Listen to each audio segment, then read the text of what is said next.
अच्छा, मुझे मुझे लगता है ना चिल्लाना पड़ेगा। मेरे को तो बहुत तेज आ रही है। पता नहीं यार, ये इंटरनेट का सिस्टम है ना।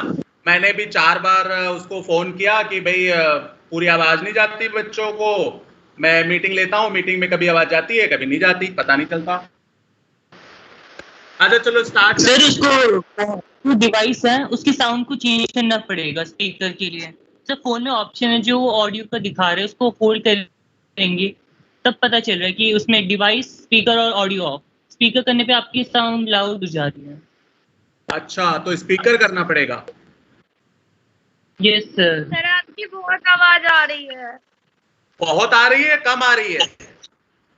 बहुत ज्यादा आ रही है, मतलब ठीक है, सही है। सर जो ईयरफोन लगा के कर रहे अच्छा हैं सही। उन्हें तेज आ रही है, और जो ऐसे लैपटॉप से कर रहे हैं उन्हें कम आ रही है। नहीं लगाया है, ऐसे ही नहीं सर। लग रहा है सर आप चला रहे हो।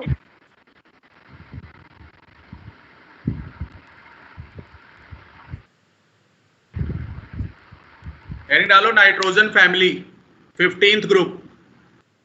Nitrogen family 15th group. Visible है जो मैंने लिखा हुआ है? Yes sir. Very good. चलो आज की क्लास तो बेटा मुझे लगता नहीं बहुत अच्छी होगी, बट देखते हैं, है ना।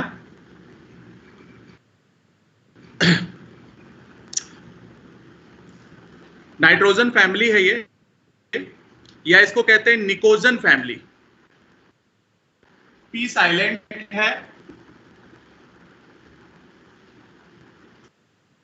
निकोजन लिख लो और फिर पी उसमें पहले लगा लो, pnictogen family.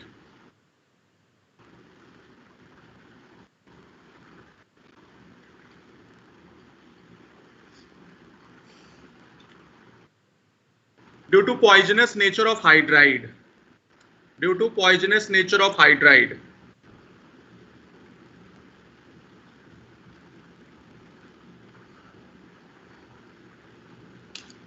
First 2 element non metal है,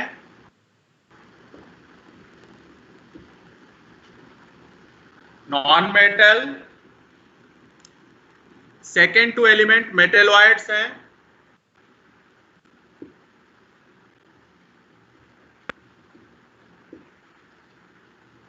and last element typical metal है या फिर मेटल है।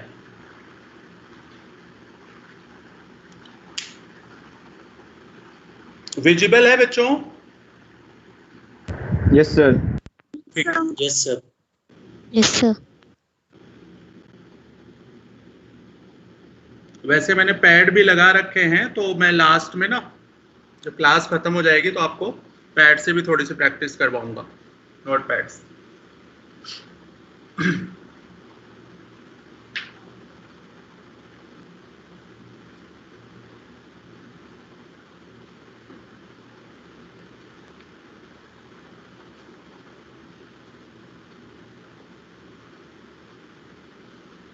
नोट कर लिया होगा। एटॉमिक नंबर आपको पता है 7, 15। पहले 8 ऐड करोगे, फिर 18 ऐड करोगे, फिर 18 ऐड करोगे, फिर 32 ऐड करोगे।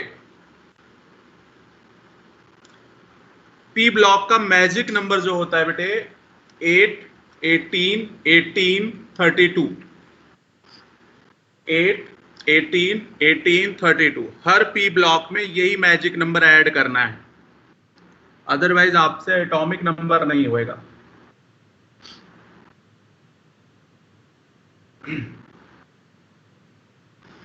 केमिकल बॉन्डिंग और पीरियोडिक टेबल याद है या भूल गए हो?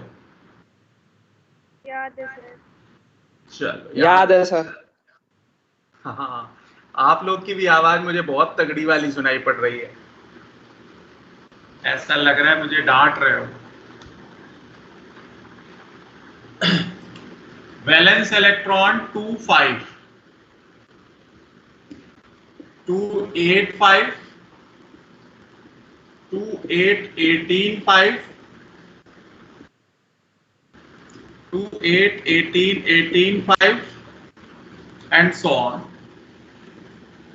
मीन्स सभी का वैलेंस इलेक्ट्रॉन 5 है, वैलेंस इलेक्ट्रॉन 5 है, इट मीन्स ये किस ग्रुप का मेंबर होगा बच्चे? ग्रुप 15 आपको याद होगा ना 15 ग्रुप का। 10 ऐड करना पड़ता था वैलेंस इलेक्ट्रॉन में, तो लिख लो group number is equal to valence electron plus 10, group number is equal to valence electron plus 10।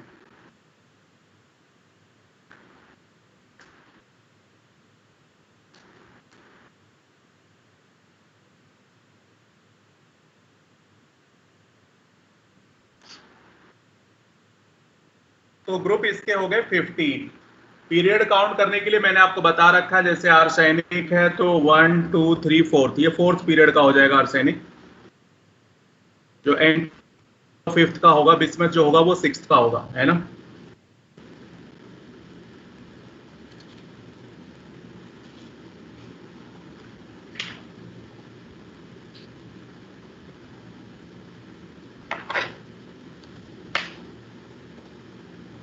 आगे आते हैं, on moving up to down size क्या होता था? इंक्रीज आने की जरूरत नहीं कि अप टू डाउन, क्योंकि नंबर ऑफ सेल इंक्रीज होता है, इस वजह से साइज क्या होगा? इंक्रीज होगा। काफी आदमी से ढूंढोगे बहुत।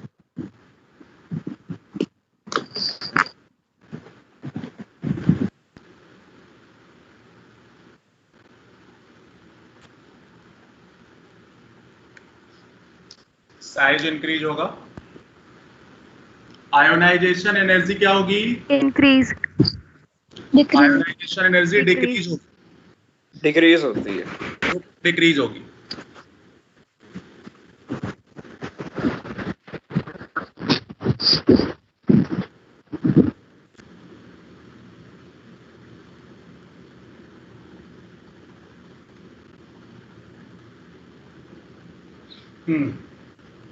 एलआईडी क्या होगी? डिक्रीज होती है, डिक्रीज।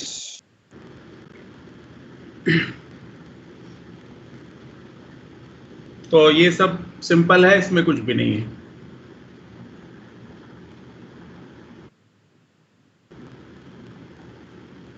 अब बात करते हैं बॉइलिंग पॉइंट। लिख लो, boiling point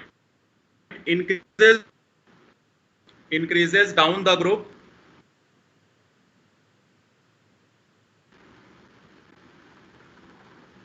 but antimony is greater than bismuth, but antimony is greater than bismuth, exception है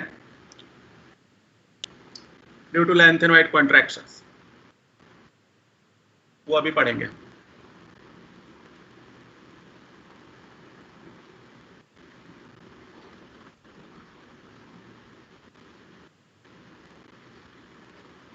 melting point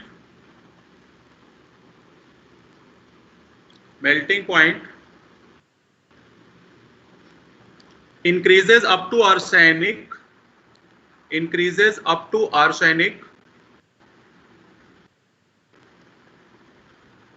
then decreases up to bismuth,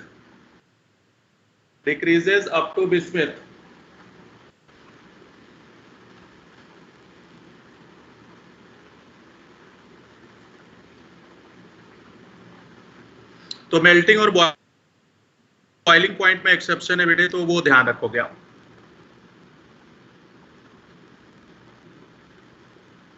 due to inert pair effect ये एक्सेप्शन था, है ना। आगे आ जाते हैं, anomalous behaviour of the nitrogen, anomalous behaviour of the nitrogen.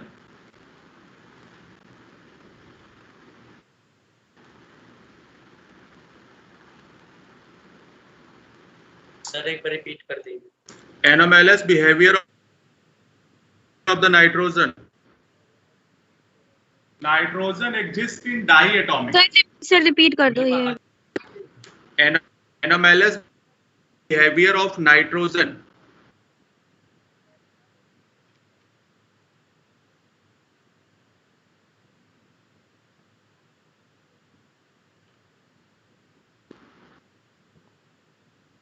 Nitrogen exists in diatomic, other element exist in tetraatomic.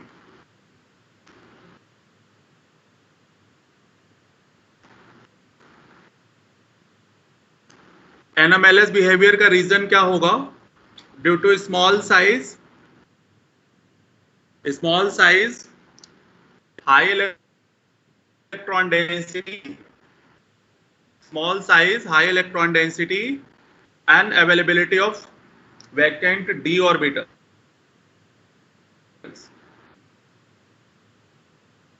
Small size, high electron density and unavailability of vacant d orbital. आपको +1 में भी बताए गए होंगे कि हर ग्रुप का जो first member होता है वो एनोमेलस बिहेवियर देता है। में लिथियम था, सेकेंड ग्रुप में आपको पता है बेरिलियम था, थर्ड ग्रुप में बोरॉन था, फोर्थ में कार्बन और अभी नाइट्रोजन, इसके बाद आएगा ऑक्सीजन, है ना। तो कहने का मतलब हर एक का रीजन वही होगा, small size, high electron density, unavailability of vacant D orbital, ठीक है ना। तो ये है। अब बात ये आती है कि टेट्राएटॉमिक और डाइएटॉमिक में क्या डिफरेंस है। मान लिया नाइट्रोजन इस तरह से डाइएटॉमिक में एग्जिस्ट करता है, फास्फोरस भी अगर डाइएटॉमिक में एग्जिस्ट करेगा तो ये आएगा, ऐसे बन सकता था। ऑक्टेट कंप्लीट है, ऑक्टेट दोनों का कंप्लीट है, बट ये एग्जिस्ट नहीं करता और ये एग्जिस्ट करता है। ये जो होता है वो इस फॉर्म में एग्जिस्ट करता है बेटे, कि व्हाइट फास्फोरस टेट्राहेड्रल फॉर्म में इस तरह से आता है।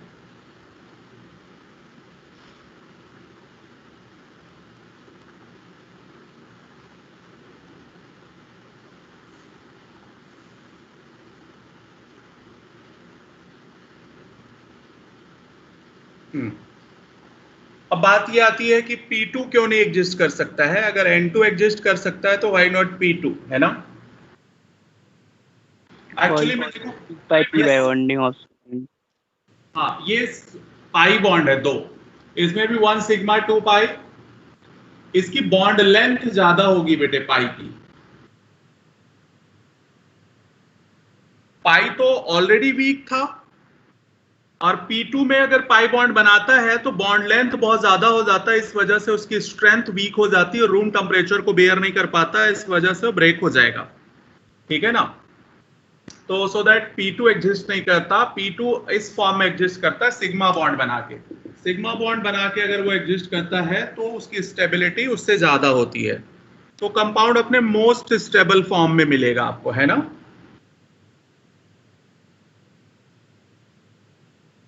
तो ये ध्यान रखना आप। आगे आ जाते हैं catenation tendency. Catenation tendency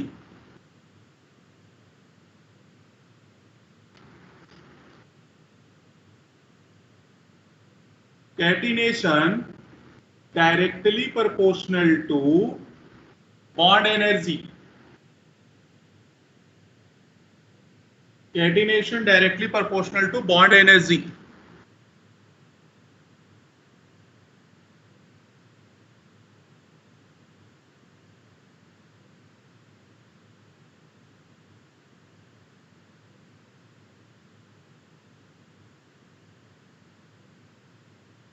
Now NN, PP, AS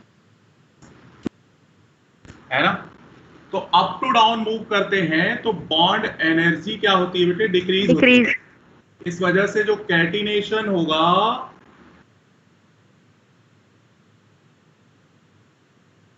वो भी डिक्रीज होगा, कैटिनेशन डिक्रीज होगा। देखो जरा अपने ग्रुप पे कोई परेशान तो नहीं है अपने टेलीग्राम पे।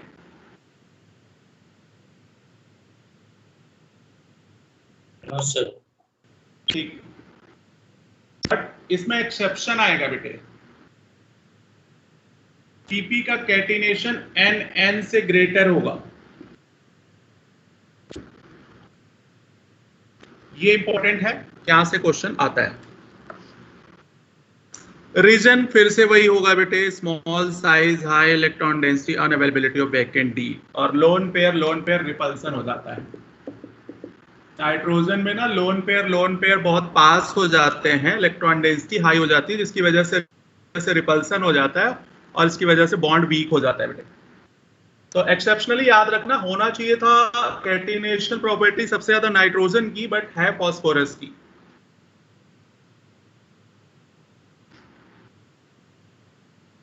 आपको पी पाई बॉन्ड पढ़ाया गया था, पी पाई डी पाई बॉन्ड पढ़ाया गया था, याद है या भूल गए हो?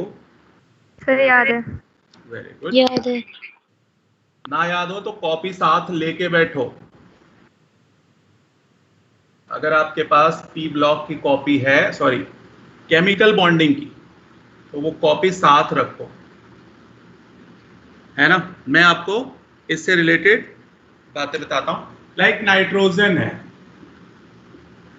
इसमें पाई बॉन्ड कैसा है, पी पाई या पी पाई डी पाई? पी पाई होगा बेटे, क्योंकि इसमें तो डी होता ही नहीं ना। HCN, इसमें भी यही होगा, पी पाई होगा।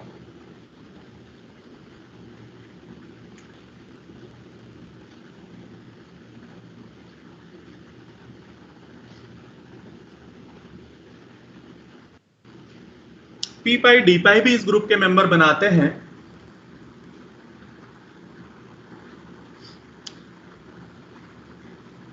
नाइट्रोजन SiH3, ये आपको बॉन्डिंग में करवाया गया होगा बेटे। यहां जो लोन पेयर होता है, इस पे आपको हाइब्रिडाइजेशन बताया गया था 11th में। कुछ याद है आपको इस नाइट्रोजन पे हाइब्रिडाइजेशन? बॉन्ड पेयर कितना आएगा बेटे? 3 सिग्मा बॉन्ड है। लोन पेयर कितना है इस पे? एक है, sp3। फेल हो जाएगा, फेल नहीं करना।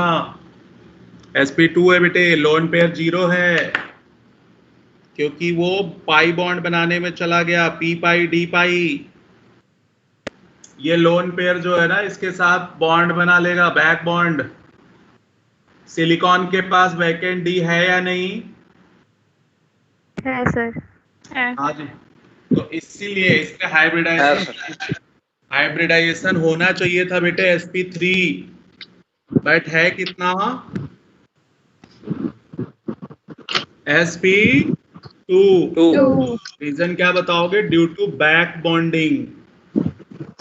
आपको आई थिंक मैंने 11th में बताया होगा। नोट कर लिया बच्चे?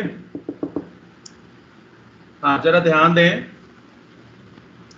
होता क्या है बच्चे, इसके पास वैकेंट डी है और इसके पास इलेक्ट्रॉन है, तो ये 2 इलेक्ट्रॉन दे करके इसको बैक बॉन्ड कर लेता है।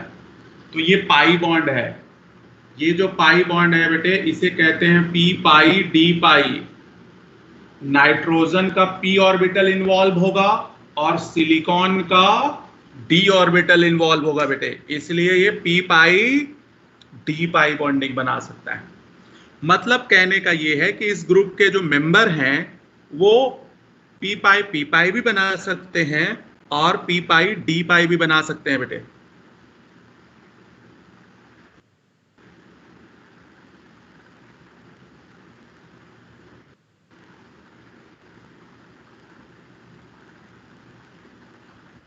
तो इस चैप्टर में बहुत सारे एग्जाम्पल आने हैं, तो मैं एक एक करके आगे कंटिन्यू करता जाऊंगा जहां भी आएगा। अभी तो जस्ट ब्रीफिंग है कि हाँ भाई इस तरीके की चीजें इसमें एडजस्ट करेंगी।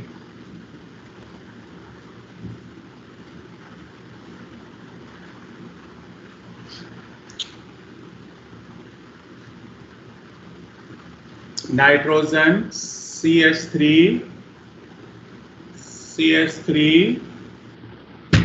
सॉरी, बॉन्ड पेयर कितना होगा बेटे? 3, क्योंकि 3 सिग्मा है। लोन पेयर कितना? इसमें sp3 आएगा।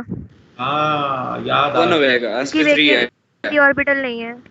वेरी गुड, अब याद आया है पूरी बात, इसलिए मैंने बताया कि पूरा याद आ जाए आपको, है ना, कोई कंफ्यूजन ना रहे। होपफुली समझ आ गया होगा। जिसको Yes, sir. बॉन्डिंग नहीं आती होगी और पीरियोडिक टेबल और रेडॉक्स, ये 3 चैप्टर आपको अगर नहीं आता होगा तो पी ब्लॉक में आपको दिक्कत आएगी बेटे। इसलिए मेरा सजेशन है कि आप एक बार इन तीनों चैप्टर्स को रिवाइज कर लें। अगर ये तीनों चैप्टर आता है इट मींस आपको 70% पी ब्लॉक ऑलरेडी आता है। ध्यान रखने, सारी चीजें रिपीट होनी है। ये क्या हुआ, अभी स्क्रीन इनविजिबल हो गया था क्या? No, sir. No, sir. No, sir. मेरा ही इनविजिबल हुआ। देखते हैं, अभी 1-2 दिन लगेगा आई थिंक सारा सेटल होने में। हाँ बेटे आगे आते हैं। नाइट्रोजन की मैक्सिमा कोवेलेंसी कितनी थी बच्चे? नाइट्रोजन का कॉन्फ़िगरेशन ये है। बॉन्डिंग में पार्टिसिपेट कौन करता है? 5. Valence electron. नाइट्रोजन मैक्सिमम कितने बॉन्ड बना सकता है? 5। कोवेलेंसी मैंने बताया था, नंबर ऑफ अनपेयर्ड इलेक्ट्रॉन होते हैं बेटे 3। तो आपने देखा होगा NH3 एग्जिस्ट करता है ना, तो नाइट्रोजन की कोवेलेंसी 3 हो गई बेटे।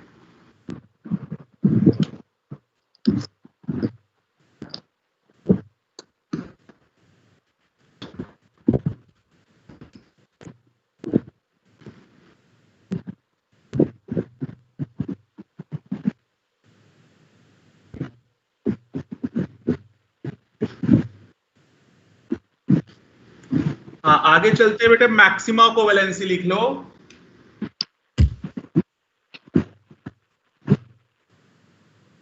मैक्सिमा कोवेलेंसी 4 होती बेटे, 5 नहीं होती। +1 में बताया गया था CL5 एग्जिस्ट करता है बट NCl5 एग्जिस्ट नहीं करता था। मैक्सिमा कोवेलेंसी कितनी होगी? ये जो कोई भी अगर अनम्यूट है तो म्यूट कर ले खुद को प्लीज।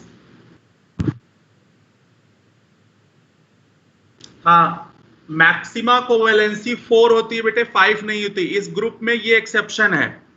बाकी अदर एलिमेंट की जो कोवेलेंसी है वो 5 हो सकती है बट नाइट्रोजन की नहीं हो सकती क्योंकि इसके पास वैकेंट d ऑर्बिटल नहीं है बेटे।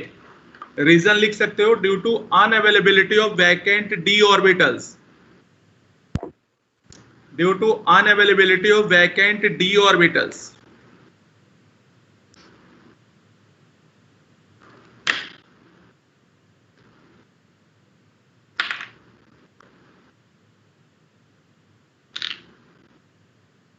आगे आ जाते हैं बेटे। समझ आया या नहीं आया? 3 तो इसमें कोवेलेंट होंगे और एक कोऑर्डिनेट बॉन्ड होगा। आपको याद है ना, अमोनियम, अमोनियम होता था उसी में ये 4 बनाता है। ये अमोनिया था, इसमें H और लगा दो, ये हो जाएगा अमोनियम। तो यही है मैक्सिमा कोवेलेंसी 4।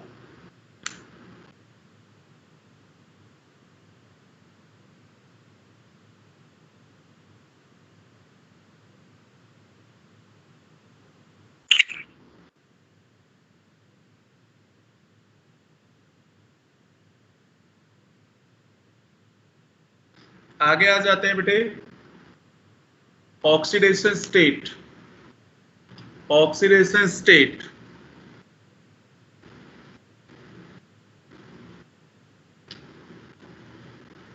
नाइट्रोजन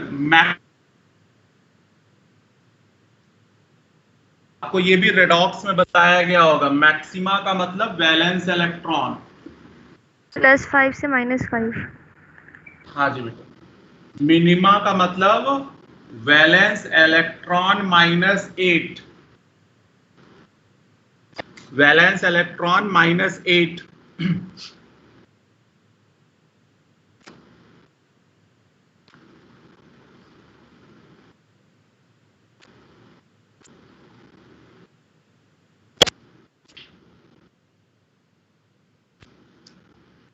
आप नोट कर लेंगे ये।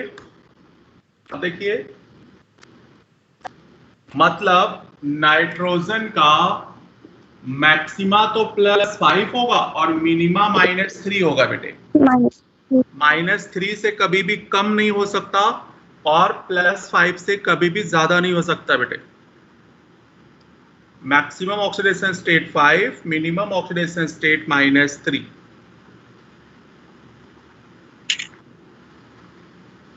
इन बिटवीन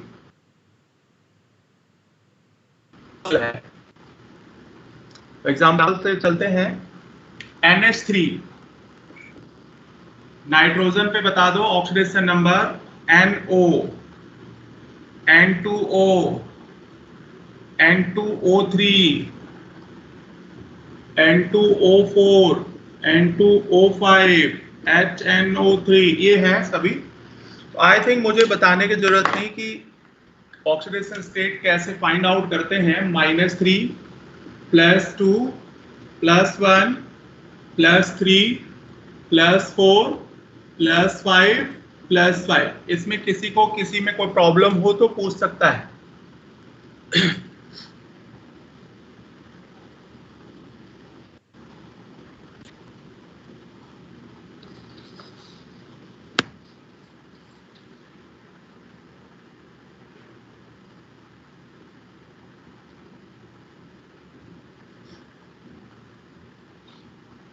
कोई कंफ्यूजन तो नहीं है ऑक्सीडेशन स्टेट में ना बच्चों?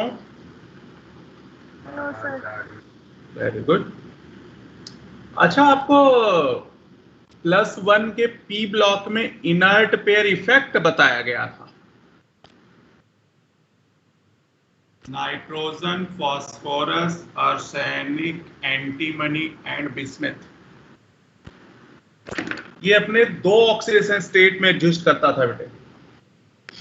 +5 सर ये आपने जो लास्ट एग्जांपल करवाए थे अभी ऑक्सीडेशन स्टेट के नाइट्रोजन के, उसमें लास्ट एग्जांपल क्या था? HNO3 था बेटे, HNO3। Okay sir.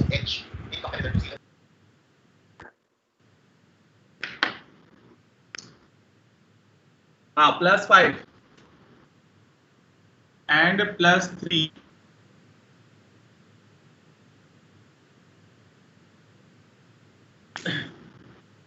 Inert pair effect क्या होता था, याद है किसी को?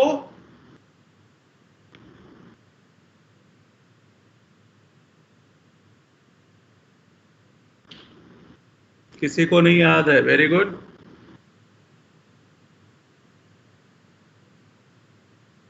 चल लिख लो जरा। Stability of higher oxidation state decreases. Stability of higher oxidation state decreases and lower oxidation state increases.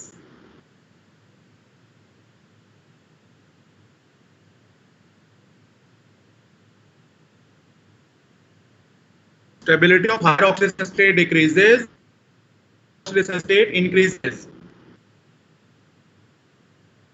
आपको याद होगा बोरॉन फैमिली में अपना आया था, लिखवाई गई है, कॉपी होगी आपके पास। +1 की इंक्रीज लिखवाई गई है। उसके बाद फैमिली जो हमने पढ़ी थी कार्बन फैमिली, उसमें आपको +4 और +2, मतलब हमेशा 2 का डिफरेंस होगा बेटे। जो हाईएस्ट ऑक्सीडेशन स्टेट होगा उससे 2 डिफरेंस होगा। तो हायर की स्टेबिलिटी हमेशा डिक्रीज होगी और लोअर की स्टेबिलिटी इंक्रीज होगी due to inert pair effect. क्या है, मैं थोड़ा सा आपको बताता हूं। अच्छा, एक और चीज ध्यान रखना कि बॉटम के 3 एलिमेंट में ही लगता है इनर्ट पेयर इफेक्ट। नाइट्रोजन और फास्फोरस में इनर्ट पेयर इफेक्ट नहीं लगेगा बेटे, क्योंकि इसका +3 फॉर्म जो है वो नहीं मिलता या फिर उसमें नहीं लगेगा। बात एक याद रखना कि इनर्ट पेयर इफेक्ट कब लगता है, जब d ऑर्बिटल में इलेक्ट्रॉन एंटर कर जाता है। फास्फोरस का कॉन्फ़िगरेशन करोगे बेटे तो d में एंटर नहीं करता इलेक्ट्रॉन, बट अगर आर्सेनिक का कॉन्फ़िगरेशन करोगे तो d में एंटर कर जाएगा। तो जब इलेक्ट्रॉन 3D में एंटर कर जाए तब समझ लेना कि अब इनर्ट पेयर इफेक्ट लगेगा। और इनर्ट पेयर इफेक्ट समझने की कोशिश नहीं करना है, आपको क्या याद रखना है, oxidation state of higher oxidation state stability decreases and lower oxidation state stability increases, बस इतना याद रखना है। अब जरा इन दोनों में आर्सेनिक +5 और +3 में कौन ज्यादा स्टेबल होगा? +5। एंटीमनी +3 और +5 में +5। बिस्मथ में फोन अनम्यूट हो गया, Aman Kumar.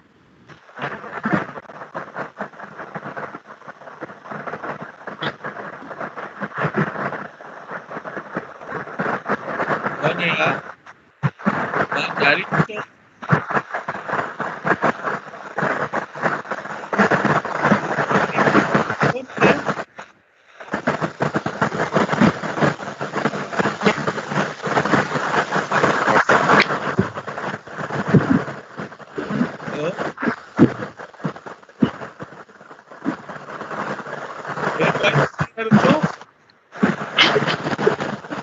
Sir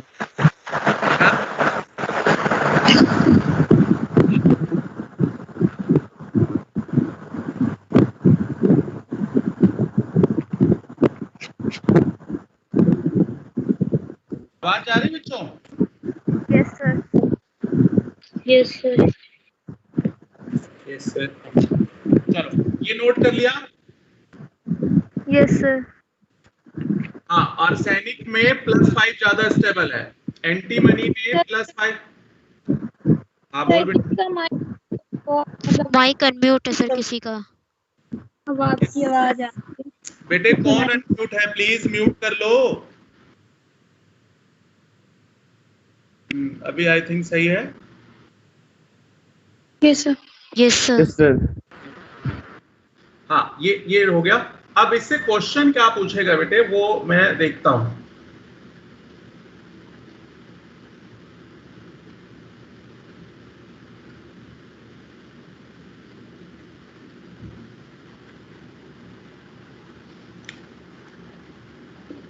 AsCl5, antimony Cl5, bismuth Cl5, ऐसे AsCl3, SbCl3, BiCl3।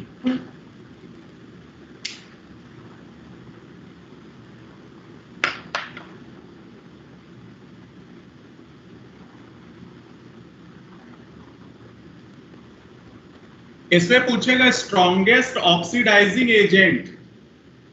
फर्स्ट में स्ट्रॉन्गेस्ट ऑक्सीडाइजिंग एजेंट कौन होगा? आर्सेनिक,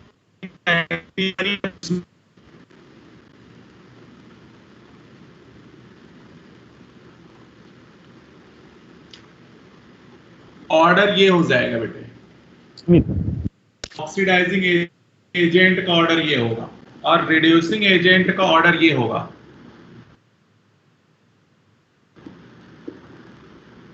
ये क्वेश्चन बहुत इंपॉर्टेंट है, रेडॉक्स से भी आता है और इससे भी। इसमें कोई कंफ्यूजन है तो पूछ सकते हो।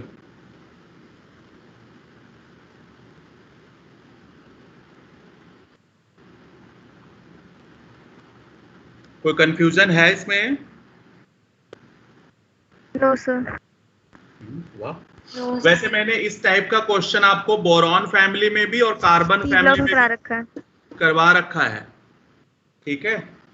देखो मैं बता देता हूं रिड्यूसिंग एजेंट। रिड्यूसिंग एजेंट का मतलब जो दूसरे को रिड्यूस करेगा और खुद ऑक्सीडाइज होगा।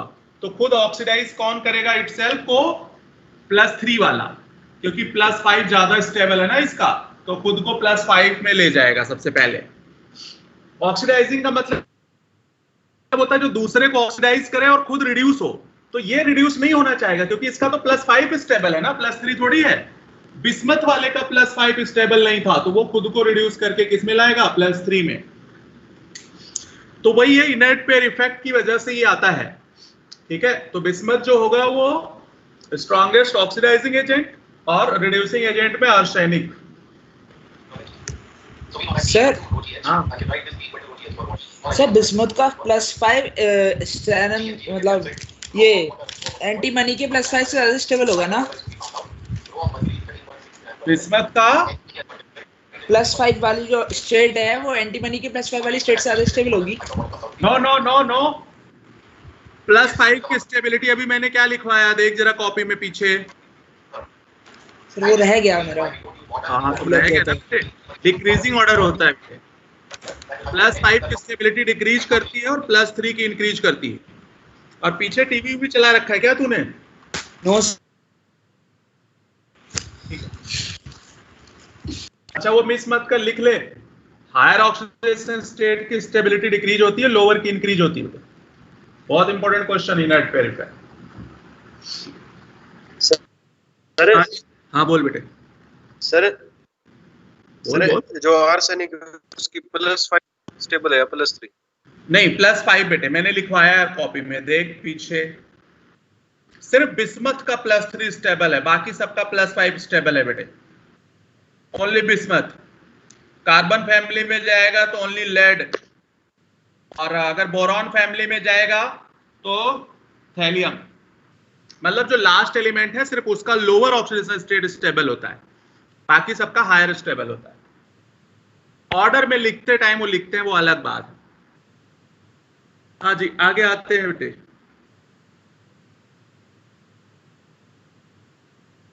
रिएक्टिविटी टुवर्ड्स हाइड्रोजन, यहां से क्वेश्चन बनना स्टार्ट होता है आपके। Reactivity towards hydrogen, hydrogen, phosphorus, arsenic, antimony, bismuth. React कर दो हाइड्रोजन से बेटे, react with hydrogen, react with hydrogen now. NH3,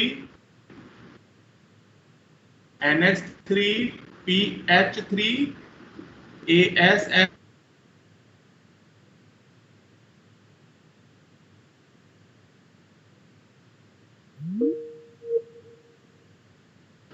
BiH3।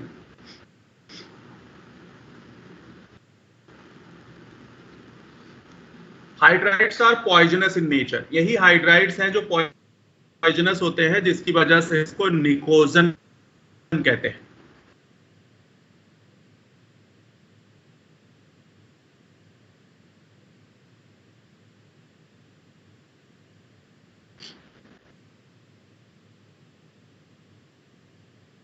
अब इसकी एक एक प्रॉपर्टी को मैं एक्सप्लेन।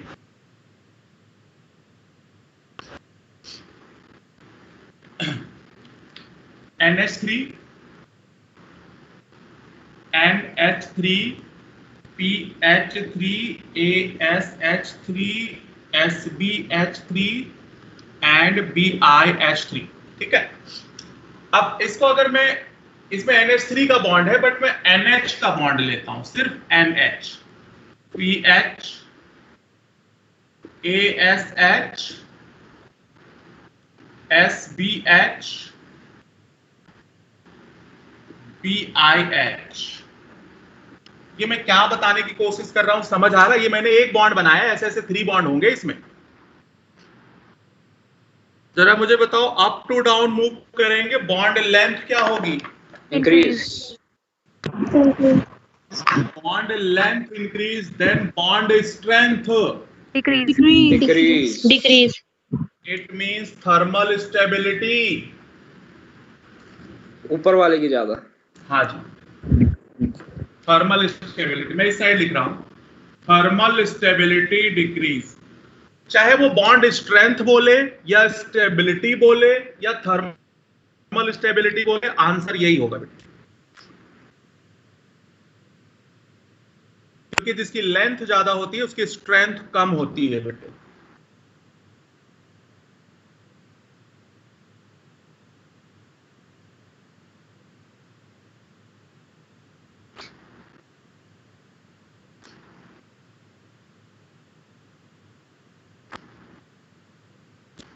अच्छा, जब मैंने मीटिंग बनाई तो आप लोग के पास मैसेज आ गया था क्या? सर नोटिफिकेशन आ रही थी। तो फिर आपने उस पर क्लिक किया या क्या किया, कैसे ज्वाइन हुए? सर एक्टिविटी में जाके आपका पोस्ट दिखा, उस पे ज्वाइन का ऑप्शन था, उस पे क्लिक कर दिया। ठीक है, अब मैं अगली क्लास से ना लिंक भी भेज दूंगा, है ना, आज जल्दी में था इसलिए लिंक नहीं बना पाया हूं। हाँ ये आ गया। एक रीजन तो ये हो गया, लेंथ से स्ट्रेंथ आप फाइंड आउट कर सकते हो। दूसरा रीजन बॉन्डिंग से भी जा सकते हो बेटे। नाइट्रोजन का लास्ट इलेक्ट्रॉन 2p में होगा, फास्फोरस का 3ds का क्या बेटे? थर्मल स्टेबिलिटी है, thermal stability decreases on moving down the group.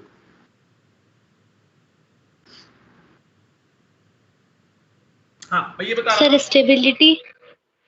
Stability भी डिक्रीज होगी बेटे। लेकिन सर Bi+3 में तो ज्यादा स्टेबल होता है, N तो +5। नो।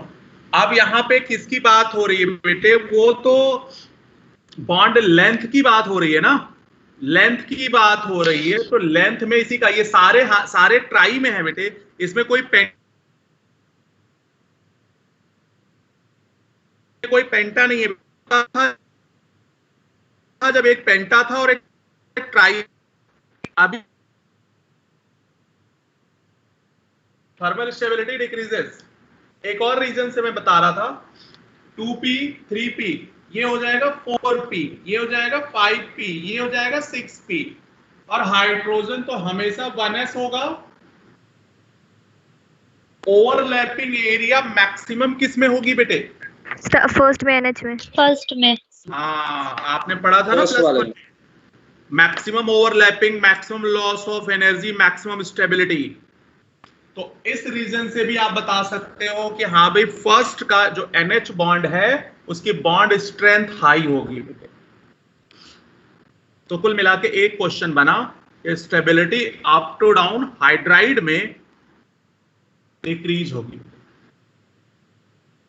अब आते हैं इसमें सेकंड, थर्मल स्टेबिलिटी का क्वेश्चन आपके बोर्ड एग्जाम में बहुत आता है, 1 मार्क्स का। सेकंड आते हैं बेटे, बहुत सारी चीजें हैं, क्या बताऊं पहले। NH3 PH3 ASS3 SBH3 BIH। आप अलग अलग लिखते जाना, एक ही में मत कचरे फैलाना। मैं अलग अलग लिख रहा हूं, इस तरह से अलग अलग बना के लिखते जाना एक एक चीज। सॉरी, ऊपर NH3 है।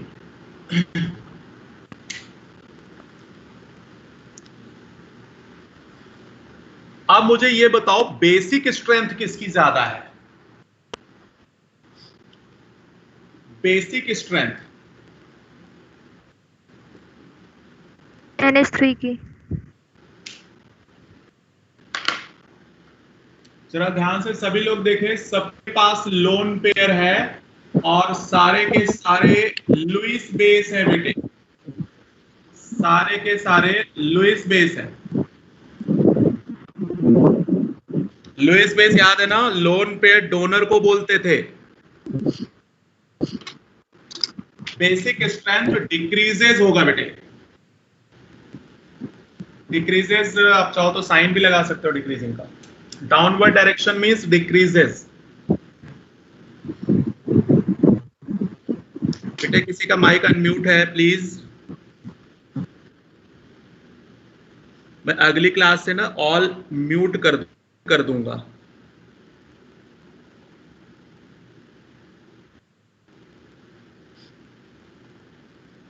हाँ, basic strength decreases on moving down the. मैं इसमें से ना दो को कंपेयर कर रहा हूं बेटे। आपने लिखा तो सारे होंगे, मैं दो को इसमें से एक्सप्लेन कर देता हूं। आप लिख लें, basic strength directly proportional to, basic strength directly proportional to electronegativity of the central atom. Basic strength directly proportional to electronegativity of the central atom. ध्यान रखना सेंट्रल एटम मस्ट है।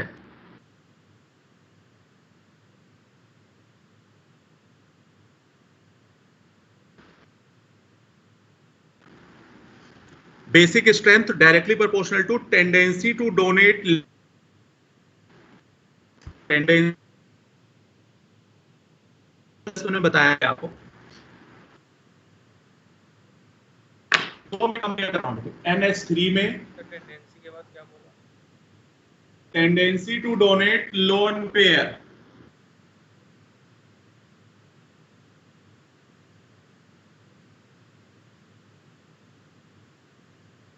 Tendency to donate lone pair है बेटे। में सबसे पहले lone pair कौन donate कर सकता है? बिस्मित। अरे यार लिखा नाइट्रोजन है, बोल बिस्मित रहे हो, ऐसे कैसे बात चलेगी?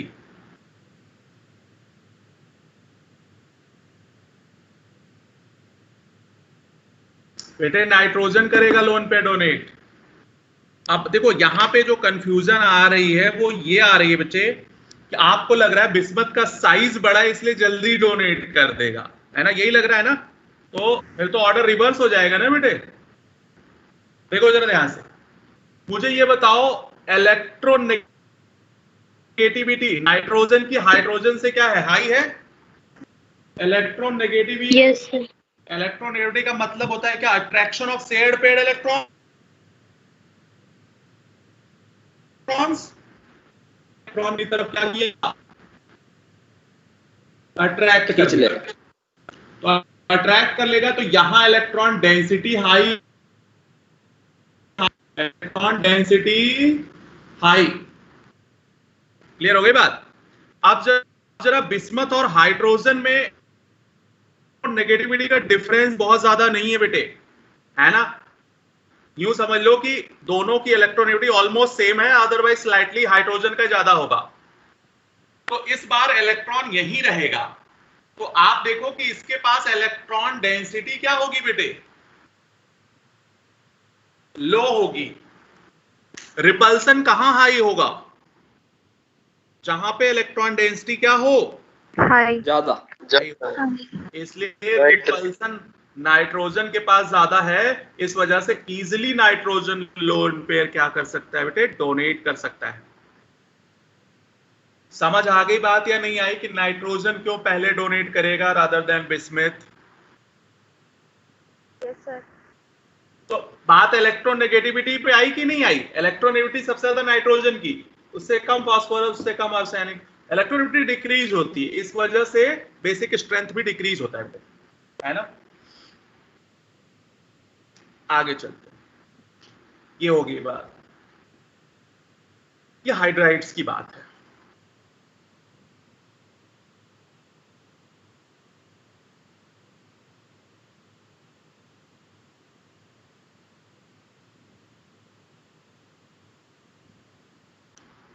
अब जरा मुझे बताओ बॉन्ड एंगल क्या होगा? आप फिर से लिखेंगे bond angle on moving up to down, bond angle on moving up to down. Decrease. Decrease होगा। डिक्रीज होगा बेटे। Bond angle will also be decrease.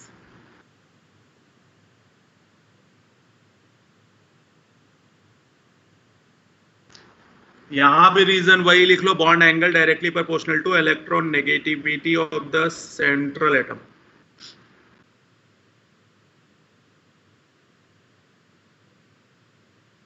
Directly proportional to electron negativity of the central atom.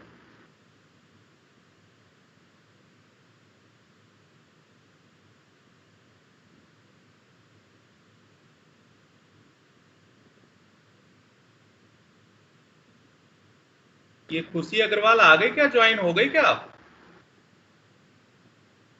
इसने तो लिखा है not.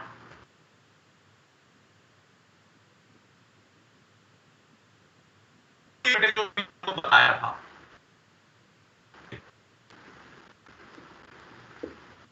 ये loan pair है ना? ये तो ध्यान देना, ये नाइट्रोजन के इलेक्ट्रोनेगेटिविटी हाई था तो इलेक्ट्रॉन जो है ये इसके क्लोज आ जाएगा। क्लोज आ गया। हाइड्रोजन के केस में इलेक्ट्रॉन यहीं का यहीं रह जाएगा जहां था। अब जरा ध्यान देना, मैं इसको रफ कर रहा हूं। ये सारे पिरामिडल शेप है ना, पिरामिडल शेप है, तो इनके ये एंगल देखना है हमें थीटा, ये वाला। तो मैं इसी को बनाता हूं ऐसे ऐसे।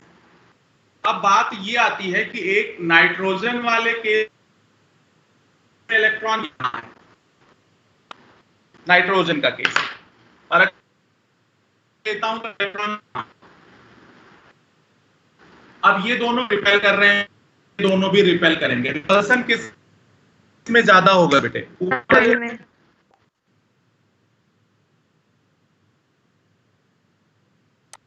हाँ,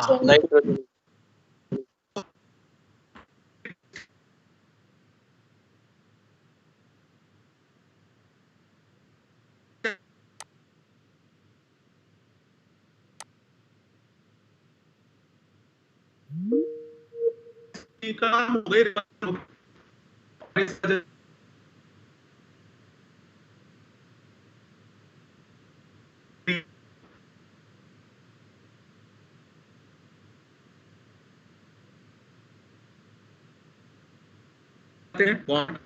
बॉन्ड हो गई। रिड्यूसिंग कैरेक्टर पे आ जाते हैं।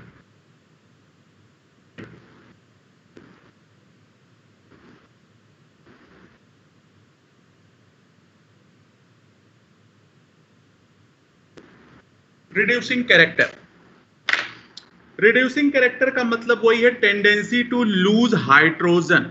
लिख लो जरा, reducing character directly proportional to tendency to lose hydrogen. Tendency to lose hydrogen क्या बोल रहा है sir? Reducing character, reducing character directly proportional to, reducing character directly proportional to tendency to lose hydrogen। अब मुझे बताओ, हाइड्रोजन सबसे पहले कौन लूज करेगा, नाइट्रोजन या bismuth? Nitrogen. Bismuth. Bismuth. Reducing character increase होगा बेटे, बिस्मथ लूज करेगा। बॉन्ड लेंथ सबसे ज्यादा किसकी थी? बिस्मथ की। बिस्मथ की। हाँ, तो बिस्मथ जिसकी लेंथ ज्यादा उसकी स्ट्रेंथ कम होगी ना बेटे, इजीली ब्रेक डाउन हो जाएगा। इस बार लोन पे थोड़ी डोनेट करना है, इस बार बॉन्ड ही ब्रेक करना है। तो बॉन्ड तो वीक जो होगा वही सबसे पहले टूटेगा ना। तो reducing character up to down increase होगा बेटे। आप पूरा पूरा लिखना, रिड्यूसिंग कैरेक्टर या reducing agent.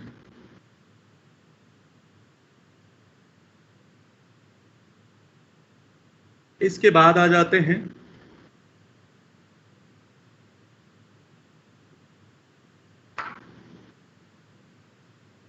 Boiling point. Boiling point आप दोबारा लिखेंगे इसे, boiling point.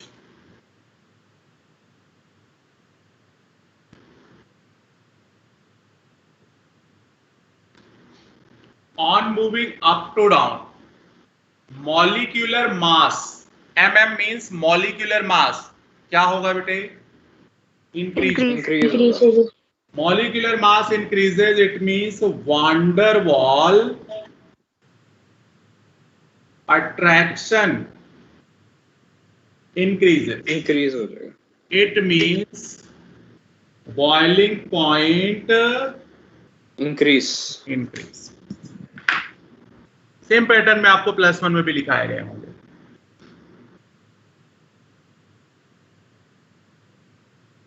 On moving up to down, molecular mass increases so that van der Waals force of attraction will be increases so that boiling point will be increases. But exception आएगा ही आएगा। Inorganic आ गई, पता है पिछले +1 में कितनी exception थे और इनऑर्गेनिक में? याद होगा आई थिंक। आप लोग तो yes, सर भूलेंगे कैसे? आप लोग तो ऑलमोस्ट सर याद है सारी। रो ही दिए थे आप लोग तो। लास्ट में टाइम भी नहीं था और फटाफट बताया भी गया था और एक्सेप्शन भी बहुत थे। चलो अच्छा। हाँ भाई, अब एक्सेप्शन में है क्या जरा देखो, होना क्या चाहिए था। मैं इसे रफ कर दे रहा हूं, आप लोगों ने लिख ही लिया होगा। NH3 उससे ज्यादा PS3 ASH3 SbH3 BiH3। Light पे चला गया है बट सीक्वेंस वही है ना। ये होना चाहिए था लेकिन ये गलत है। तो सही क्या है? PH3 उससे ज्यादा ASH3 उससे ज्यादा अमोनिया हो जाएगा बेटे, और फिर Sb और फिर से बिस्मिथ। रीजन लिख लेना, due to hydrogen bonding, due to hydrogen bonding.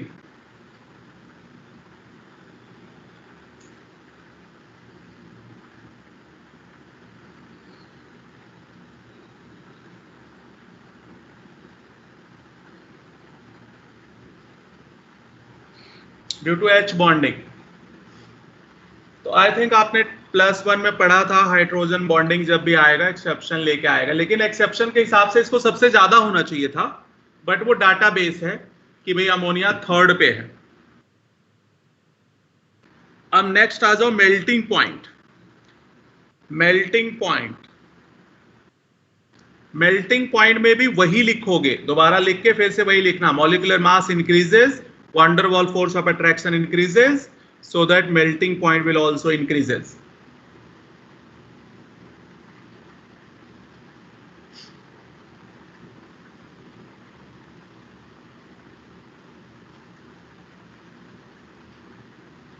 Sir एक बार रिपीट कर दीजिए। आपने कंपाउंड लिख लिया NH3PH3 वगैरह? Yes sir.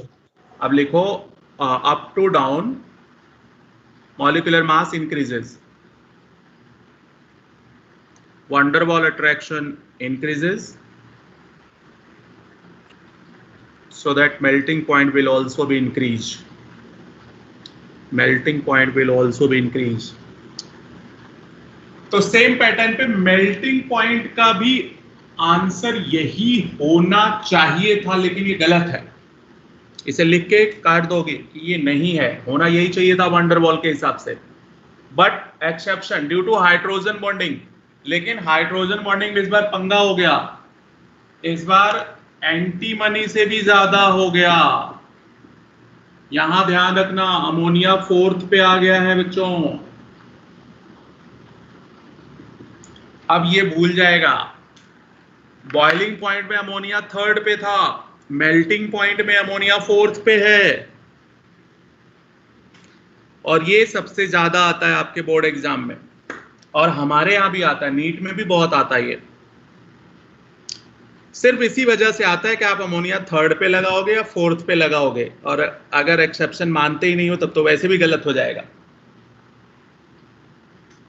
तो पहले तो मुझे ये बताओ, बॉइलिंग और मेल्टिंग में क्या डिफरेंस है? जरा ध्यान देना बच्चे। बॉइलिंग का बॉइलिंग में लिक्विड से गैस में चेंज हो जाएगा, मेल्टिंग में सॉलिड से लिक्विड में चेंज होगा। हाँ वेरी गुड। तो हाइड्रोजन बॉन्डिंग के स्ट्रेंथ पे इफेक्ट आ जाएगा बेटे। मेल्ट का मतलब क्या है? सॉलिड से लिक्विड, मतलब एक बार अमोनिया को सॉलिड कंसीडर करो, और बॉइलिंग का मतलब जब कर रहे हो तो इसका मतलब अमोनिया लिक्विड फॉर्म में है। तो लिक्विड फॉर्म में उसकी जो हाइड्रोजन बॉन्डिंग की स्ट्रेंथ होगी वो वीक होगी, और सॉलिड स्टेट में उसके हाइड्रोजन बॉन्डिंग की जो स्ट्रेंथ होगी वो स्ट्रांग होगी। इस वजह से 4th में आ गया और उसमें 3rd पे ही रह गया।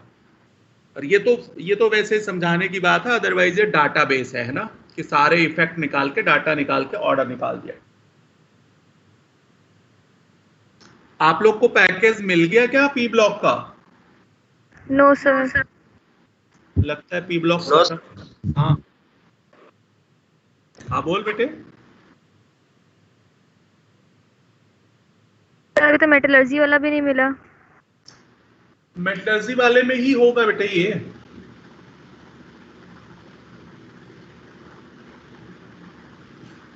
चलो एनसीईआरटी है, यस सर। Yes sir. ई बुक तो मिल गया होगा ना, ई बुक मिल गया होगा आपको। यस ई सर। बुक तो सारी अवेलेबल है। हाँ तो ई बुक देखो ना, वही चीज है यार, सेम ही चीज है ना। अच्छा ठीक है, अब ये हो गए। अब आप देखो इसमें बहुत सारे क्वेश्चन थे और ये बहुत इंपॉर्टेंट था। थर्मल स्टेबिलिटी क्या है, bond dissociation energy, basicity, reducing angle और बॉइलिंग, मेल्टिंग, ये सारे क्वेश्चंस में आते हैं और इंपॉर्टेंट है बेटे। अब अगली हेडिंग डालो, reactivity towards oxygen. Reactivity towards oxygen.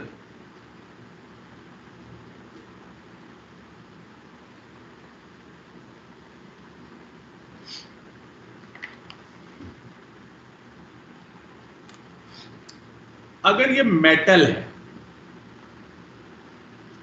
है, इसके 2 टाइप के ऑक्साइड्स बनेंगे, एक M2O3 और एक M2O5, मतलब +3 ऑक्सीडेशन स्टेट का और +5 ऑक्सीडेशन स्टेट का।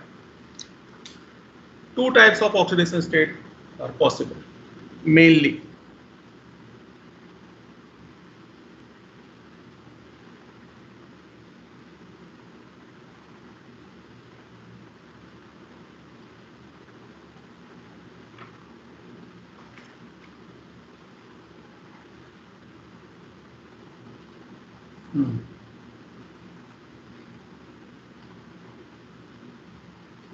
अब जरा ध्यान दें, नाइट्रोजन के ऑक्साइड्स एयर से रिएक्ट करोगे, मतलब सबको एयर से रिएक्ट करोगे इस एलिमेंट को, तो आपको ऑक्साइड्स मिलेंगे। नाइट्रोजन के ऑक्साइड्स कौन कौन से होंगे जरा देखो, N2O, NO, N2O3, N2O4, N2O5, ये होंगे। लास्ट वाला विजिबल है N2O5।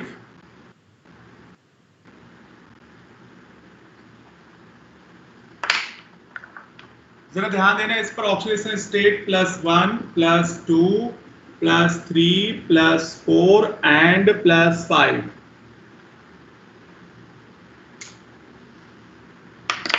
आपको बताया गया होगा +1 में acidic strength directly proportional to क्या? Magnitude of charge. Magnitude of charge. Acidic strength directed to oxidation state या फिर मैग्नीट्यूड ऑफ चार्ज। तो यहां से हम एसिडिक स्ट्रेंथ फाइंड आउट कर सकते हैं ना। इनके एसिडिक स्ट्रेंथ क्या हो रहे हैं, इंक्रीज कर रहे हैं बेटे। ये सारे ऑक्साइड्स हम सेपरेटली भी पढ़ेंगे एक एक करके, अभी सिर्फ ऑक्सीडेशन स्टेट।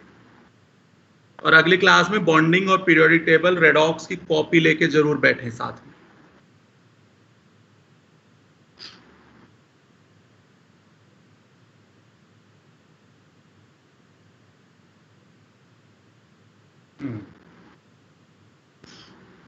आगे चलते हैं बच्चे, ये हो गया। अब मैं इसे रफ करके दोबारा बना रहा हूं, आप भी दोबारा बनाएंगे, नहीं तो ना एक ही में करोगे तो बहुत कचरा फैल जाएगा। N2O3, N2O3, P2O3, AS2O3, Sb2O3, Bi2O3। नीचे विजिबल नहीं होगा ना, नीचे Bi2O3 है बेटे, सेम पैटर्न। अब इधर हो गया N2O5, P2O5, AS2O5, Sb2O5, Bi2O5। एक बंदा +3 वाला है और दूसरा +5 वाला है, ये सारे ग्रुप बनाते हैं। बाकी सारे ग्रुप +1 वगैरह नहीं बनाते, तो इसलिए वो इसके ऑक्साइड्स नहीं मिलते।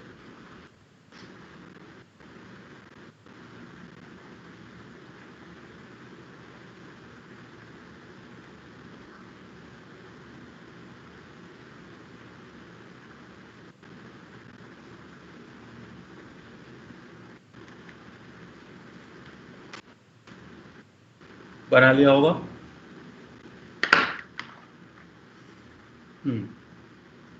अब जरा ध्यान दें, ये सारे +5 के हैं।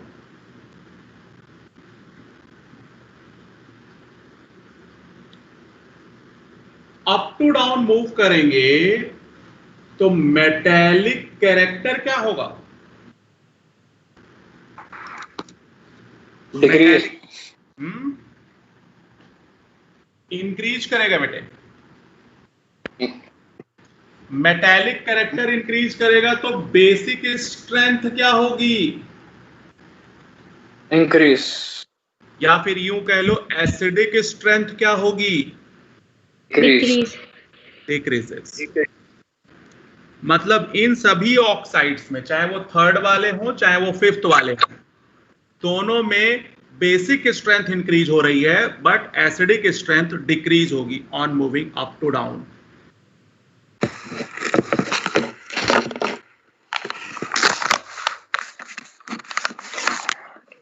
म्यूट कर ले बेटे, कौन है?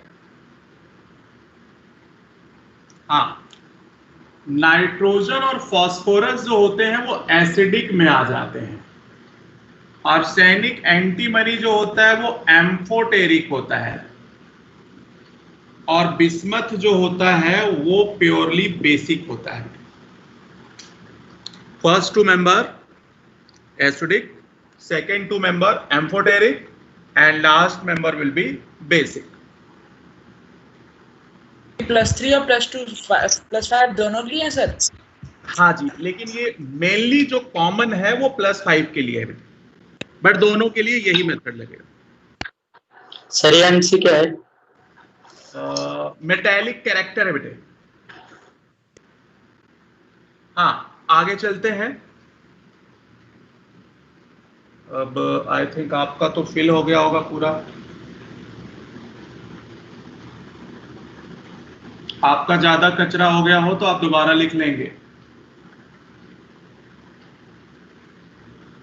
अब मुझे ये बताओ, इन दोनों में कौन ज्यादा एसिडिक है, +3 और +5 में? +5 वाला। +5 वाला।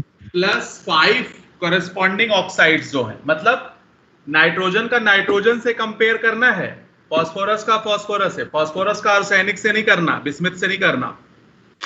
तो अपने अपने पीरियड में हायर ऑक्सीडेशन स्टेट की जो एसिडिक स्ट्रेंथ है वो लोअर से ज्यादा होगी बेटे। तो आप चाहो तो अलग लिख लो क्योंकि कचरा फैल जाएगा। Bi2O5 एसिडिक थी? No no no, Bi2O5 basic था बेटे, बेसिक। पहले 2 मेंबर एसिडिक थे, next 2 members amphoteric and last member will be basic. Okay sir, thank you. हाँ, म्यूट कर लेते, कौन है? हाँ,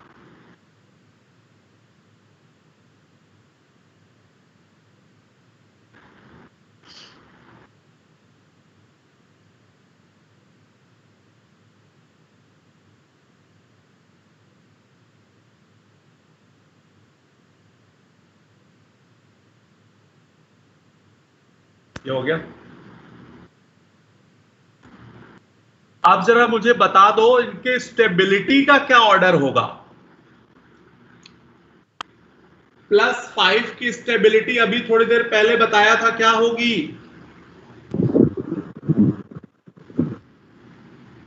+5 की स्टेबिलिटी डिक्रीज होगी। अब आप स्टेबिलिटी लिखना, मेरे पास जगह नहीं लिखने की। स्टेबिलिटी का ऑर्डर है ये, कोई एसिडिक स्ट्रेंथ का ऑर्डर नहीं है।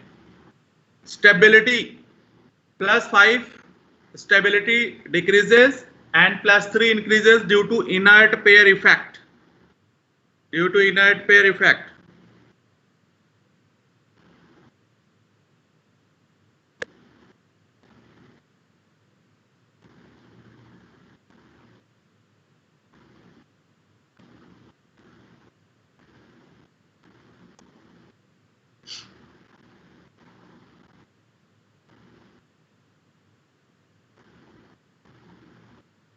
सर +3 वाली इंक्रीज करेगी ना?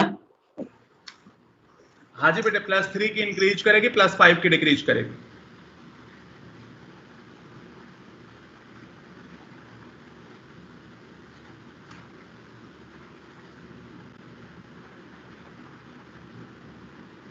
अच्छा, एक चीज आपको +1 में बताया गया था, N2O और O न्यूट्रल ऑक्साइड्स हैं। N2O अभी लिखा था ना आज हमने, N2O और NO दोनों कौन से ऑक्साइड्स हैं? न्यूट्रल ऑक्साइड्स हैं बेटे। ठीक है। मैं आपको एक बार फिर से +1 में लिए चलता हूं। मैंने आपको एनहाइड्राइड बताया था, याद है कैसे निकालते थे? रेडॉक्स में बताया होगा बेटे। एनहाइड्राइड का मतलब वाटर रिमूव करना था। मैं एक बार फिर से रिपीट कर रहा हूं। जरा नाइट्रोजन का ऑक्सीडेशन स्टेट बता दो। 5 और ऑक्सीजन का -2। माइनस। हाँ, लेकिन विदाउट साइन लिखना है। क्या लिखना है? Oxidation state without sign. उसके बाद जूता टोपी का कॉन्सेप्ट लगा देना। N2O5 तो anhydride of the nitric acid will be N2O5।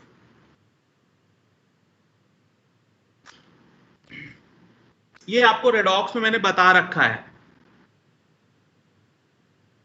और बहुत सारों का बताया होगा, और वो सारे ग्रुप फिर से यहां मिलेंगे। ये तो हुआ HNO3 का। अभी HNO2 होता तो आप दोबारा लिखेंगे, यहां पे ऑक्सीडेशन स्टेट कितना आ जाएगा? 3।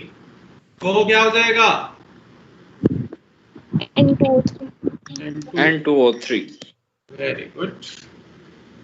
तो anhydride of the nitrous acid N2O3।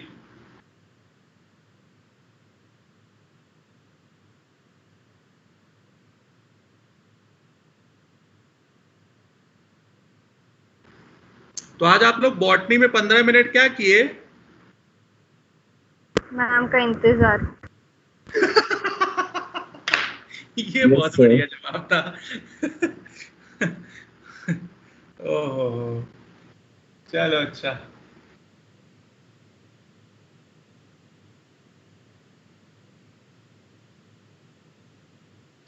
H3PO4। इतना दर्द था तेरी बातों में। फास्फोरस और ऑक्सीजन का ऑक्सीडेशन नंबर बता दो विदाउट साइन। फॉस्फोरस का 5, ऑक्सीजन का 2। बन गया P2O5, या फिर इसी को कहते थे P4O10। Anhydride of the phosphoric acid है बेटे, anhydride of the phosphoric acid.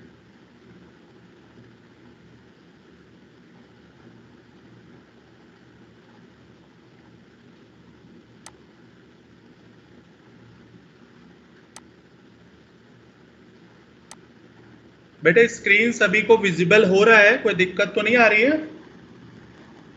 No sir. हाँ जी, H3PO3 हो तो 3, P2O3। इसका 3 हो जाएगा, उसका 2। वाह, P4O6। ये सारों का स्ट्रक्चर भी हमें बनाना है आगे चल के, सबके स्ट्रक्चर बनाने हैं। स्ट्रक्चर बनाना भी मैंने बॉन्डिंग में सिखा रखा है, कॉपी लेके बैठना, पलट पलट के चीटिंग करते रहना। ये भी सारा बता रखा है। अब मुझे ये बताओ, NO2 किस एसिड का एनहाइड्राइड है?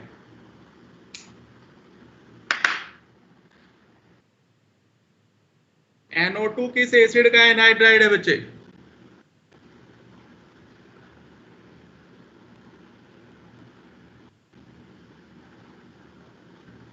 Nitric acid. HNO3। गलत। और सोचो,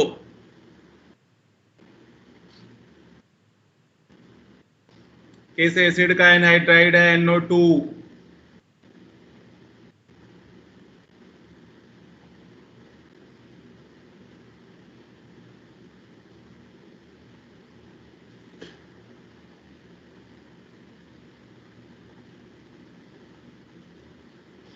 नहीं मिला?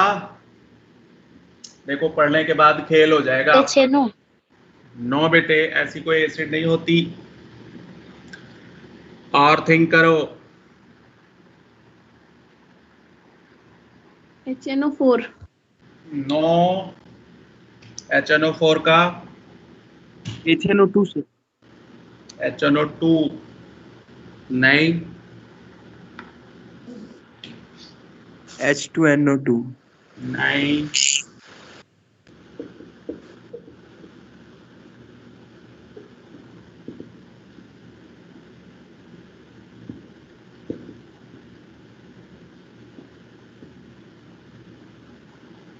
Mixture of nitric as well as nitrous. Mixture of nitric and nitrous acid का है या एनहाइड्राइड। ये एक मेथड और बताया होगा ना कि सीधा वाटर निकाल देना एनहाइड्राइड बनाने के लिए। तो इसमें से वाटर हटा दो, इन दो एसिड जो नॉन एसिड है उसमें से वाटर हटा दो, H2O हटा दो, देखो N2O4 आएगा और ये डाइमर फॉर्म में है, इसको मोनोमर में ले जाओगे तो जो नाइट्रोजन डाइऑक्साइड है वो किस एसिड का एनहाइड्राइड है? Mixture of nitric and nitrous का। ये इसलिए क्वेश्चन बहुत इंपॉर्टेंट हो जाता है। ये हो गया मिक्सचर का। आप ध्यान दें कि जो मैंने पीछे बता रखा है उसका अगर मैं वाटर हटा के निकालूं, पता नहीं याद है कि नहीं, जैसे मान लो HNO3 था इंडिविजुअल, तो इसमें से वाटर निकालना है तो वाटर निकालने के लिए मिनिमम 2 हाइड्रोजन चाहिए, तो यहाँ 2 से मल्टीप्लाई करना पड़ेगा बेटे। तो वाटर हटा दो, वाटर हटाओ तो आप देखोगे कि आपको N2O5 वैसे भी मिल जाएगा, है ना। आपके पास HNO3 था, इसमें से भी डायरेक्ट वाटर रिमूव कर सकते थे आप, तो डायरेक्ट वाटर हटाओगे तो 2 चाहिए हाइड्रोजन, यहाँ 1 है, इट मीन्स 2 से मल्टीप्लाई करो तो भी आपको N2O3 मिल जाएगा। तो इसी पैटर्न से आप बना सकते हो। मतलब दोनों मेथड आपके पास हैं, जो भी मेथड आपको सिंपल लगे वो आप अप्लाई कर देना। डायरेक्ट वाटर हटाओ, सारे वाटर हटाना है, हाइड्रोजन नहीं दिखना चाहिए उसमें। उल्टा करना हो तो हाँ तो पानी डाल देना बेटा इसमें, अच्छा ऐड कर देना फिर आ जाएगा। हाँ ये भी करवाऊंगा, अभी ये सब सारी रिएक्शनें आनी है इसी चैप्टर में। इसका हाइड्रेशन भी होगा, इसका डिहाइड्रेशन भी होगा। एनहाइड्रेट नीचे वाला HNO2 है ना? ओ सॉरी बेटे, हाँ HNO2 है बेटे। पता चला गलत लिखा हुआ है और स्क्रीन के चक्कर में आप भी गलत लिखे, क्या पता मुझे स्क्रीन सही से ना विजिबल हो रहा हो, तो ऐसा कुछ दिखे तो टोक देना। हाँ जी, तो कहने का मतलब ये हो गया, आपके पास वाटर रिमूव कर दिया, एनहाइड्राइड। आगे आ जाते हैं, reactivity towards halogens. Reactivity towards halogen, तो मान लिया ये एलिमेंट है पी ब्लॉक का, तो पी ब्लॉक का एलिमेंट है तो वही होगा। हैलोजन से रिएक्ट करोगे तो 3 और 5 का बनेगा EX3 और EX5, 2 टाइप का कंपाउंड बन जाएगा। ये एलिमेंट है कोई भी, मतलब 3 के फॉर्म में एग्जिस्ट करेगा और 5 के फॉर्म में भी एग्जिस्ट करेगा।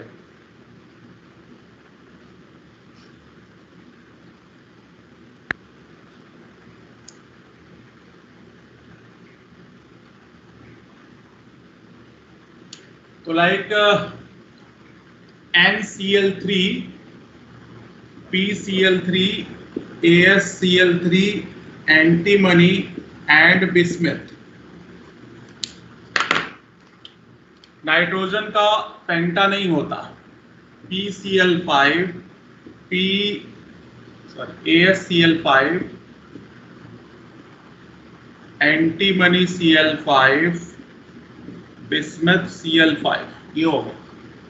तो खैर +3 और +5, बट नाइट्रोजन का +5 एग्जिस्ट नहीं करता क्योंकि मैक्सिमा कोवेलेंसी इसकी 4 ही होती है। अब इसमें बात आएगी स्टेबिलिटी की। तो आई थिंक स्टेबिलिटी बताने की जरूरत नहीं है। Due to inert pair effect higher oxidation state की जो स्टेबिलिटी होगी वो डिक्रीज करेगी, लोअर ऑक्सीडेशन स्टेट की जो स्टेबिलिटी है वो इंक्रीज होगी due to inert pair effect.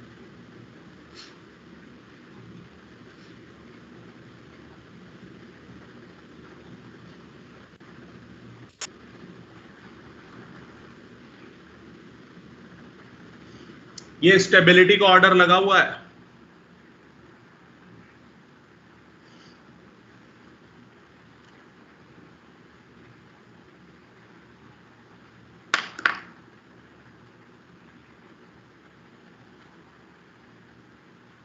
ये होगा BiCl5 strongest oxidising agent.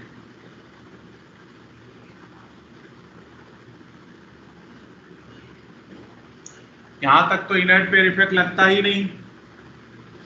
Oxidising strongest reducing कौन होगा इसमें? स्ट्रॉन्गेस्ट रिड्यूसिंग एजेंट AS वही है due to inert pair effect, due to inert pair effect.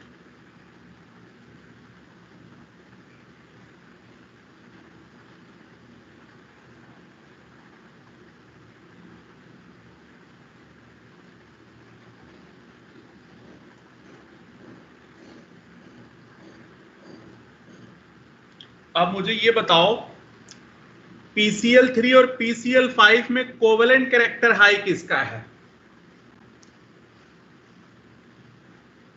+1 में बताया गया था covalent character directly to polarising power. Fajans rule याद है? Yes sir. आप यहां पे लिख लो covalent character directly proportional to charge, magnitude of charge. Covalent character directly to magnitude of charge मतलब जो 5 वाले कंपाउंड हैं अपने अपने करस्पॉन्डिंग एलिमेंट के रिगार्डिंग उनका कोवेलेंट कैरेक्टर हाई होगा। मतलब PCl3 और PCl5 में PCl5 का कैरेक्टर हाई होगा।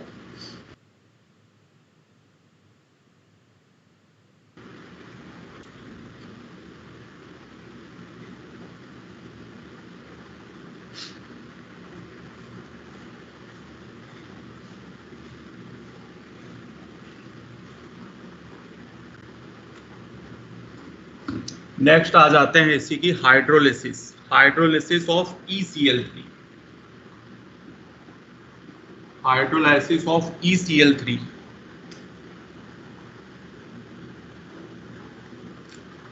जरा NCl3 की हाइड्रोलाइसिस करो।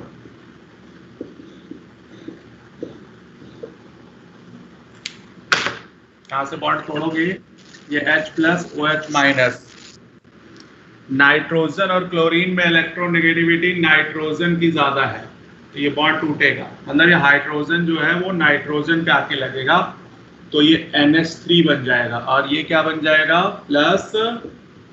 +HOCl या फिर HClO, अमोनिया बन जाएगा। Hydrolysis of NCl3 will give ammonia.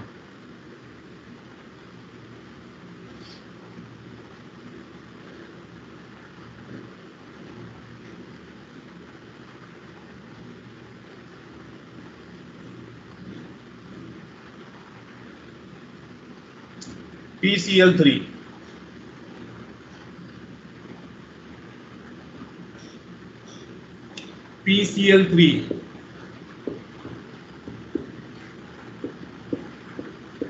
Plus hydrolysis, इन दोनों में इलेक्ट्रोनेगेटिविटी क्लोरीन की हाई है।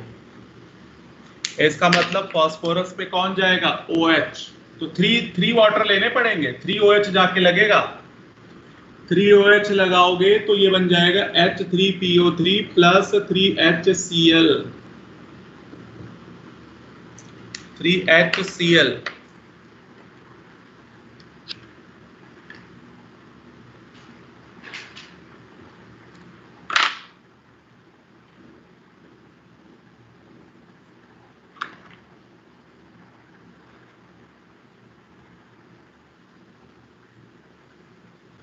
नोट कर लिया?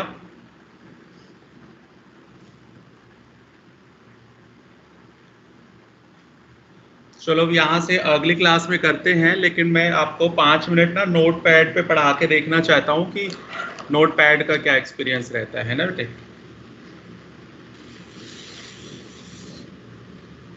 मैं आपको स्क्रीन शेयर कर रहा हूँ।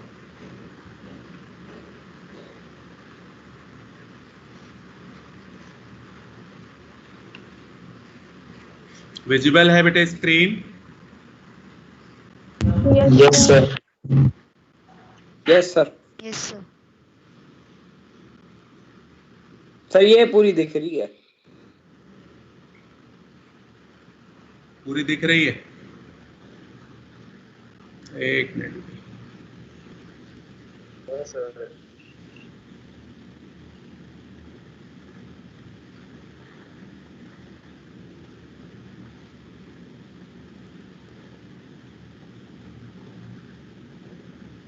ये दिख रहा है board? Yes sir. Yes sir.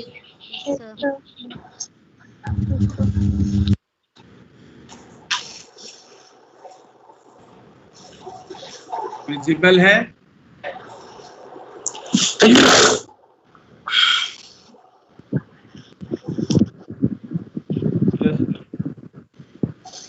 Visible है बेटे? Yes sir. Yes sir. Yes yes sir. Sir. जो कुछ मैं लिख रहा हूँ दिख रहा है? Yes sir. Yes sir. Yes sir.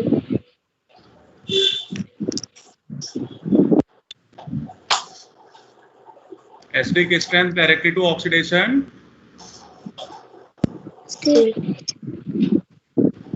Number. ठीक है, ये विजिबल है ना। एनहाइड्राइड बता देता हूँ।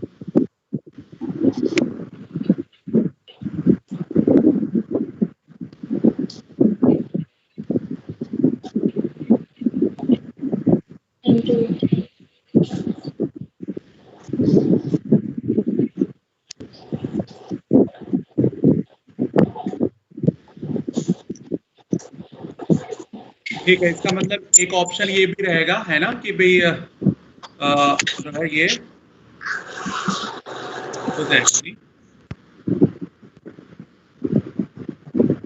अच्छा अभी क्या दिख रहा है?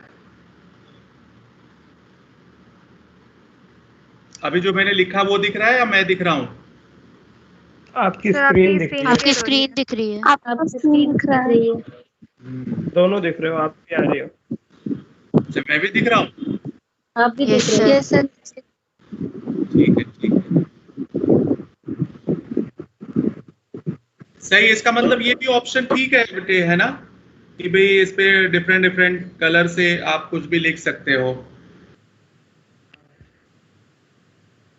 है ना।